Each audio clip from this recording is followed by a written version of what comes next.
حضرت عبداللہ بن عمر رضی اللہ تعالیٰ عنہ آخرت کے خوف سے اس قدر روتے تھے کہ روتے روتے آنکھیں بیکار ہو گئی تھی۔ ایک بار کسی نے روتے ہوئے دیکھ لیا تو کہنے لگے، میرے رونے پر تعجب کرتے ہو، اللہ کے خوف سے تو سورج بھی روتا ہے۔ ایک مرتبہ پھر ایسا ہی اتفاق ہوا تو فرمایا، خدا کے خوف سے چاند بھی روتا ہے۔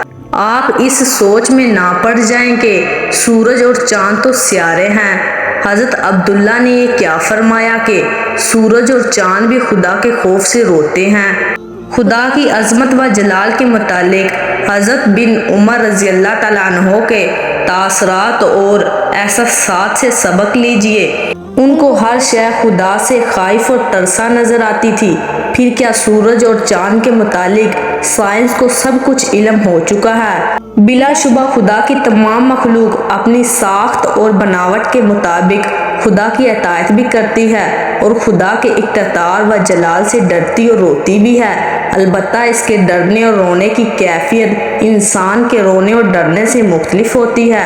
حضرت عبداللہ بن عمر رضی اللہ تعالیٰ عنہ نے حضرت عبیدہ بن عمر رضی اللہ تعالیٰ عنہ سے ایک مرتبہ یہ آیت سنی، اے پیغمبر، اس دن کا کیا حال ہوگا جب ہر حرامت میں سے ایک گواہ لا کر کھڑا کریں گے اور ان سب پر تمام گواہ لائیں گے تو آپ اس قدر روئے کہ داڑھی اور گریبان دونوں تر ہو گئے۔ آپ رضی اللہ تعالیٰ عنہ جب کبھی یہ آیت پڑھتے، کیا ان لوگوں کے لیے جو ایمان لا چکے ہیں وہ وقت نہیں آیا کہ خدا کی یاد کے لیے ان کے دلوں میں خدشہ پیدا ہو تو بے اختیار رو پڑتے اور دیر تک روتے رہتے؟